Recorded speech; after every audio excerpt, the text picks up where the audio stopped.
Salut tout le monde, j'espère que vous allez bien. Comme vous l'avez compris dans la vidéo que vous venez de voir et dans le titre, on va aujourd'hui parler d'une arme, parce que c'est bel et bien une arme, c'est même une arme très dangereuse. On va parler de l'arbalète. Et là, on a une petite arbalète de chasse. Donc ça, c'est pas un jouet, c'est vraiment une arme pour tuer.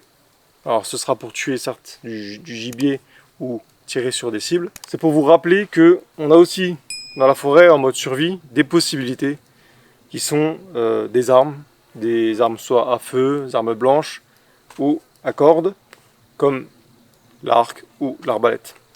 On avait aussi le lance-pierre que vous avez vu dans la vidéo précédente. Mais aujourd'hui, on va partir sur quelque chose d'un peu plus sérieux. Alors là, est-ce qu'on parle de survie en forêt?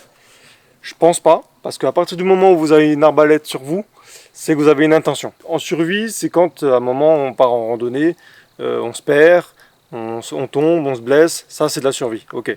Ou bien quand on part dans un pays étranger et qu'on doit retrouver la civilisation, voilà, là on parle de survie. Là on parle plutôt d'intention, soit de se défendre. En forêt, si vous avez une cabane et qu'on est en post-effondrement et que vous avez besoin de vous protéger, soit on part pour chasser ou s'amuser au centre de tir, chasser pour se nourrir évidemment, on part pas tuer des animaux pour s'amuser. Donc, est-ce qu'on a une arbalète en mode survie? Non, je pense pas. Aujourd'hui, je vais vous montrer donc celle-ci. Donc ça, c'est une arbalète, on va dire de chasse, hein, standard, très puissante. Autant vous dire que les carreaux, quand ils traversent quelque chose, ils les traversent bien. Là aujourd'hui, on va vous faire un petit exemple sur une petite cible qu'on a là-bas. Comme vous pouvez le constater, c'est une cible faite main avec des cartons. Donc c'est des cartons très épais, hein, c'est 4 couches de carton, assez denses chacun. Donc normalement le carreau devrait rentrer, sortir, mais le carreau ne devrait pas entièrement traverser, normalement. On va tester la puissance de l'arbalète, voir un peu ce que ça donne, et aussi la précision, c'est important. J'aimerais aussi sensibiliser un petit peu les gens qui en achètent pour aller s'amuser dans la forêt. Il y a beaucoup d'accidents de ce genre d'armes, parce que justement on fait tout et n'importe quoi, on va s'amuser avec les copains et puis ça finit avec un carreau dans le poumon. Ce que je vous dis là, c'est des choses qui ont été vues, hein. Carreau dans le poumon, carreau dans le mollet, il y en a qui se sont arrachés les phalanges parce qu'ils ont tiré alors qu'ils étaient en train de tenir la corde.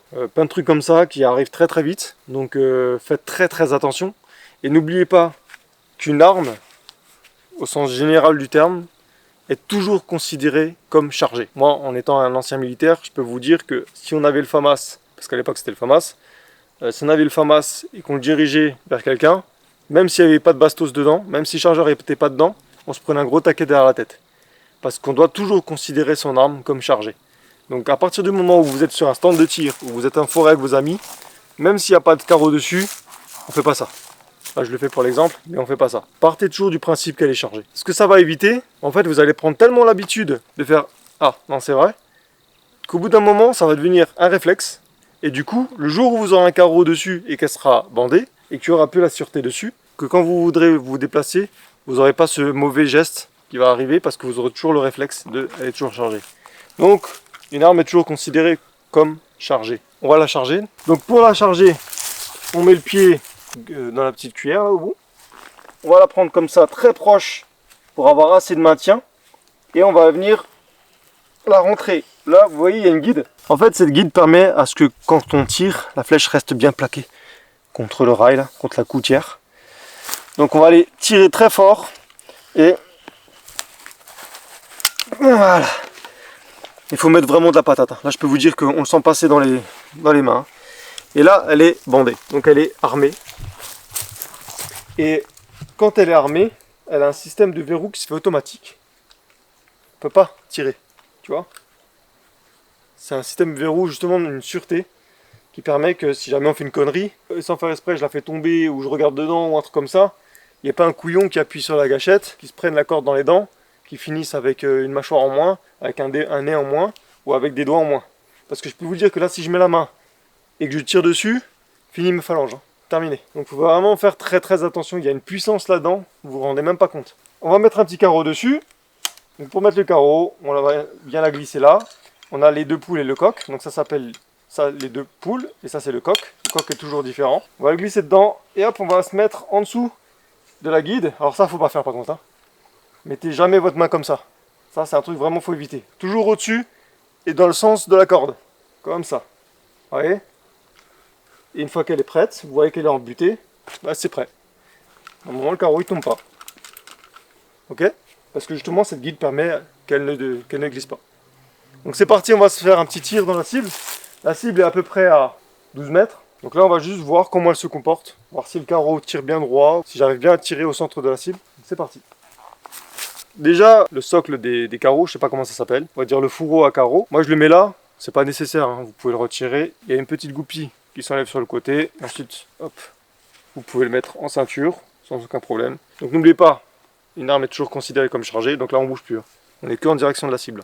On se met en appui sur l'épaule, hein, parce que j'en vois beaucoup qui sont comme ça, avec leur fusil d'assaut là, en airsoft ou en je sais pas quoi là. Ceux-là, ils ont rien compris encore, hein, parce que le jour où tu as une vraie arme dans les mains et que tu as un petit recul et que tu te prends la COG ou bien une petite lunette dans l'œil, je peux te dire que ça va te faire tout drôle. Nous, à l'armée, il y en a un qui a tiré au FR-F2 et qui a visé justement un peu comme un blaireau. Il s'est pris le viseur dans l'œil et ça lui a fait un coca pendant 4 jours. Donc, on appuie sur l'épaule pour le recul. Là, il n'y a pas beaucoup de recul, donc on s'en fout un petit peu. Hein, on pose juste comme ça, pas besoin d'être en mode voilà, en pression comme sur un fusil à pompe ou un gros fusil de chasse. On se met tout simplement comme ça. On se met en appui avec la joue. Donc là, on retire ici la sûreté. Et c'est parti.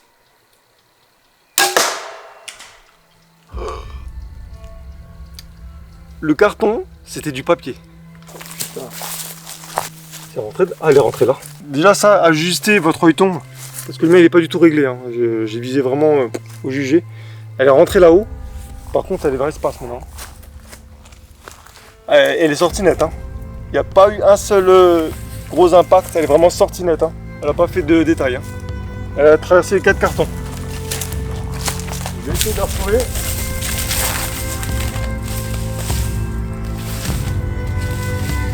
Normalement, elle devrait être sur cette patte. Heureusement, elles sont violettes.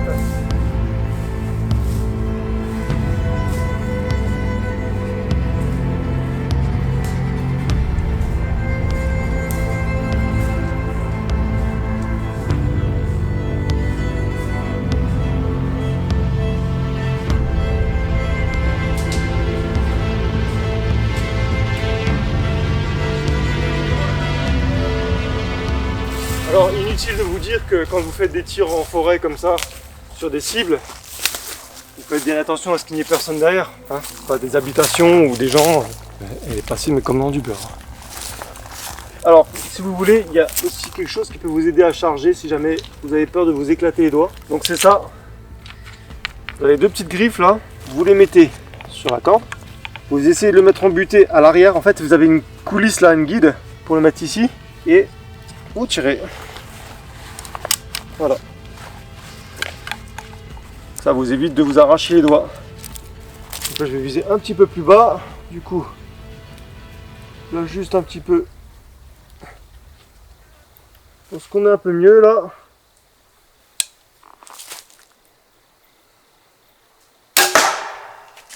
Putain, mais elle traverse sans problème. Le pire dans tout ça, c'est que non seulement c'est du carton très, très costaud, hein. Je l'ai traversé avec mon couteau, c'est quand même vachement résistant. Mais en plus, vous avez 2 feuilles ici, un espace au milieu, ce qui fait que ça crée une décélération dans le carton. Et en plus, après, il y a de nouveau une percussion sur de nouveaux cartons. Donc c'est censé être vraiment très très résistant. Je vous certifie que ça rentre dans un animal, mais vous pouvez être sûr qu'il y a tout ça qui rentre. Même dans une personne. Sans problème.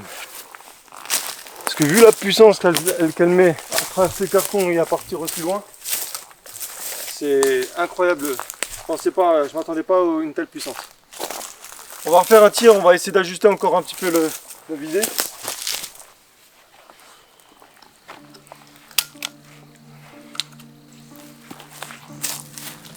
Alors.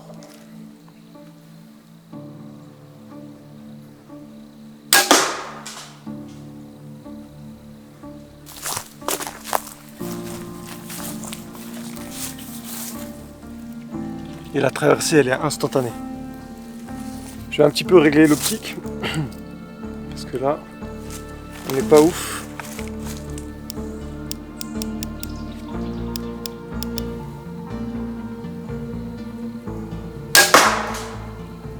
Alors c'est super centré, mais c'est trop haut. Donc tu vois, on est vraiment bien dans l'axe. Quasiment dans l'axe, un petit peu décalé sur la droite, mais vraiment beaucoup plus centré. Mais par contre la hauteur, faut vraiment que je la règle. Comme vous l'avez vu, on a changé de spot. Tout simplement parce que j'en avais marre de chercher les carreaux dans les fougères, dans les ronces pendant une demi-heure. Cette fois, on a pris un terrain un peu plus long avec un peu plus de vide. Comme ça, ce sera plus simple à trouver. Bon, on est un petit peu plus proche. Hein, on a une dizaine de mètres à peu près. J'ai remonté un petit peu l'optique pour que ça redescende un peu l'arbalète, pour qu'on aille un peu plus au niveau du centre. Donc je vais voir si c'est bien ajusté. Après, il y a beaucoup de choses qu'il faut prendre en considération, notamment la distance, hein, avec la descente de la flèche. Et forcément le vent. Si jamais il y a beaucoup de vent, votre carreau il va se diriger en fonction du vent. Donc là, il n'y a pas du tout de vent, donc c'est juste parfait pour faire du tir.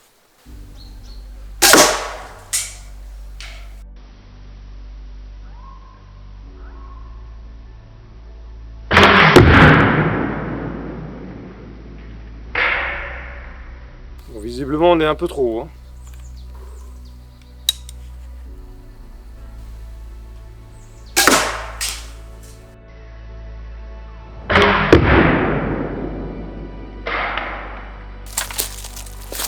On est là. C'est pas mal. Pas mal du tout. Bon, j'ai fait pas mal de réglages. La plus proche aura été celle-là. Après j'ai refait les réglages ici avec la distance différente. J'ai réussi à descendre un peu plus sur la cible. Comme dit, que ce soit une arbalète ou une autre arme, ou avec un visé dessus, il faudra vous prendre le temps d'ajuster correctement la ligne de mire. Ensuite vous aurez un tir quasiment parfait quand vous aurez l'habitude de le faire et quand vous aurez l'habitude de gérer votre montée-descente droite-gauche selon la distance que vous avez avec l'adversaire ou avec l'animal si jamais vous voulez chasser ou bien vous protéger. Je vais vous montrer un petit peu. Voilà. Avec la force que je viens de mettre, je pourrais traverser un animal.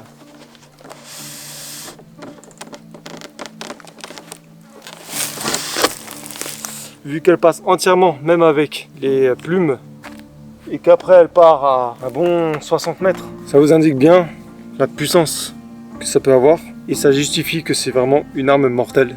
L'arbalète, c'est une arme pour tuer. Si maintenant j'avais ça pour défendre mon foyer, si maintenant j'avais que ça pour aller chercher à manger dans la forêt pour survivre, ce serait un très bon outil. D'autant plus que à partir d'une certaine distance, une petite distance, c'est une arme qui ne fait pas de bruit. Là, vous avez entendu la détonation vis-à-vis de la corde et vous avez entendu la percussion sur le carton. Mais si maintenant je venais à tirer dans un animal, à part l'animal qui ferait un bruit en criant, l'arbalète se ferait pas entendre à par exemple 1 km, contrairement à un fusil de chasse, une arme à feu, où vous faites tout de suite repérer. Donc c'est vraiment une arme pour beaucoup de situations. Je le dis et je le répète, c'est pas un jouet, c'est pas à mettre entre les mains de n'importe qui, encore moins les enfants. Il y a eu des blessés, il y a eu des morts. Donc ça c'est une Jaguar 1, ça a une puissance de 170 livres je crois. Mais pour tuer un animal, je pense que là, pour être sûr de l'avoir, je pense qu'il faudrait tirer entre 15 mètres et 50 mètres. Là vous êtes quasiment sûr d'avoir une ligne droite bien définie, sans trop de descente. Sur ce, je vous dis à la prochaine pour une nouvelle vidéo. On vous montrera d'autres choses comme ça. C'est toujours intéressant. Et en plus, ça regroupe les deux milieux, donc la survie urbaine comme la survie en milieu forêt. J'espère avoir assez sensibilisé quant au risque de l'arbalète. C'est sûr que c'est un inévitable dans le domaine de la survie, hein. On n'a pas le choix. Si jamais il y a un effondrement, il n'y aura plus de magasins, donc on peut pas y échapper. Je vous dis à la prochaine pour une nouvelle vidéo. Faites attention, dans la nature, le danger n'est jamais très loin. Allez, ciao.